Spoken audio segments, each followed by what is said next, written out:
Councillor John O'Sullivan is in Cork and John joins me on this topic. Good morning to you, John. Morning, Patricia. Now, firstly, and I need to point this out, you're not running in the next election, so you won't be putting up posters. Okay, what's your view on election posters? Well, this is John Paul there on the phone. If a candidate is running, from what I've seen, unless they have posters and a reasonable number, they may as well not run.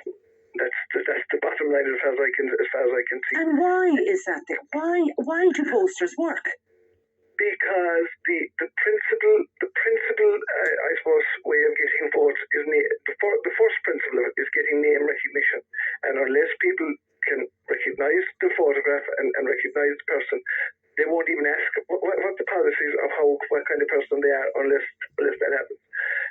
No, I do agree fully, and I said this to John Paul there, like the length of time should be limited. I think the public engage on a realistic level for about 3 weeks before an election, and I think that would be adequate enough.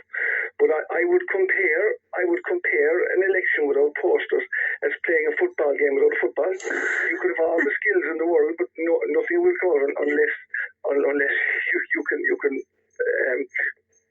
display who you are and what you are. That's my take on it. And okay, before previous elections, how many posters would you have erected personally? We used to get 100 posters. 100, okay. Yeah, no, that's our party. That's what we would. No, I can say that can be augmented, and I'm showing my age now. I'm going back to the by-election with Tom Hayes up in Tipperary, and there was a decision made that every 10 days the posters would be moved. So it looked like that there was a lot more posters there, but it actually had a significant. This is just incidental on this. When the poster was moved, it actually got more attention than when the poster was left there. It's incredible, Somebody isn't stole it? the poster, yeah, and it brings attention. But like if we have people once every 5 years or whatever it is that are prepared to put their name out on a ballot paper, and that's a big decision to make. It's a big thing to do. Surely the public can live with a couple of weeks of postering just to get to know these people. They must be taken down. The legislation is there. They can't be put on ESP poles. They can't be put within 50 metres of polling stations, and they can't be. In general, there's an agreement that they won't be put within town boundaries. There are a number of kind of there are regulations and there are kind of practices that are done. But I think democracy.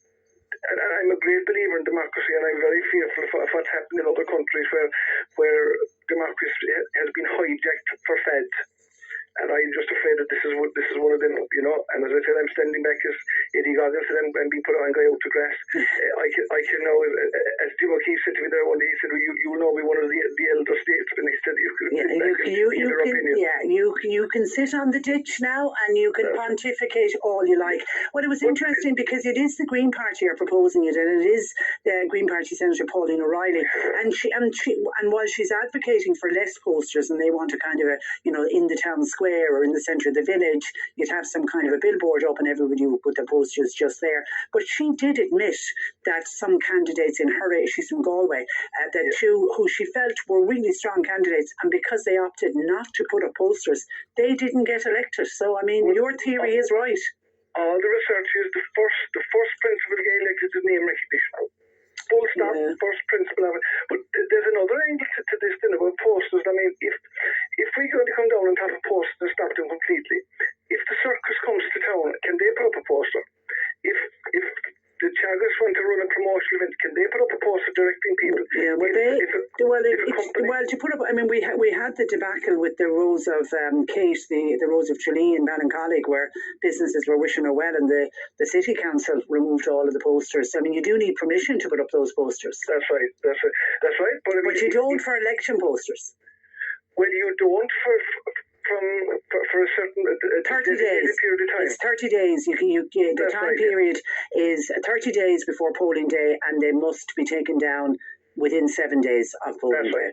That's correct. But the one that we get the most complaints about, John, I have to say, are the cable ties.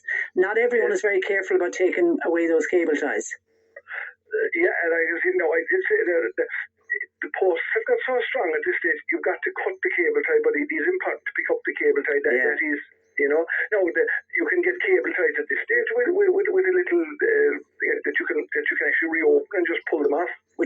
reusable ones. Yeah, reusable. You can get that. You can get those as well, and maybe that should be looked at. And I have no issue with tightening it up, but I would just think that for new candidates go out there, unless they can do a reasonable amount of posting, it would be extremely difficult, particularly in rural areas anyway. And I know the word was said there about social media, but they're older people, and I suppose maybe I'm getting there myself, but they don't engage as much with social media as the younger generation do. So maybe it's something that will happen progressively over time. Yeah. There's a bit of razzmatazz comes up. Well, see, a number of people say that it almost adds a carnival atmosphere. That's right. Yeah. I mean, it's a spectator sport. Most of the people are watching, a small number put their names on the ballot paper and watching the following day how they get on. So I mean, it is something that the public should be engaged with, because for the next 5 years in the local authority or whatever the length of time for an Oireachtas election, those are the people that are going to make the decisions. And the decisions, and this is one thing that I see, and I'm very strong on. The decisions taken today may affect children in 10 years' time. Like if we don't, like you take a town, the development plan was done last year. If adequate consideration isn't given to putting a site in place for a school, there'll be no site for a school in 10 years' time when the population grows. Yeah, and the children that are not even born yet are the ones that get affected by that. And you had about Clonakilty there the other day about the bypass and its gridlocked. Yeah. Without making preparation and advocating and pushing for a new road or an extension of the road, whatever it is, the place will be gridlocked. Putting development, and I'm very strong on this, and I've said it, putting development land in corners where there's no access out of can create gridlock in the town without spreading it around the town. So it is critically important that those who are elected have a kind of, I suppose, a horizontal view of what's happening rather than specific or narrow. Yeah, and that they know their area. Yeah, they know their area. And you've no regrets about not running again, John? No, I took the decision. I next year it will be 20 years since I took for election first. Well, I've been elected. I didn't get elected 2014. I have a 50% success rate in getting elected, and that's not an issue. But I think I've come to the end of the term. I think it's place for somebody new. But is it hard to get younger people engaged in, particularly in local politics? It's hard to get people involved in anything, in voluntary organisations, in anything, in communities. Like, we can't even get people now to do paid work. I know. That's how serious it is. And we have a scenario where people are getting disengaged. They're not. I would be critical of the school curriculum. The emphasis on community and community support isn't emphasised in school. It's totally about points and trying to get to college and get the next stage.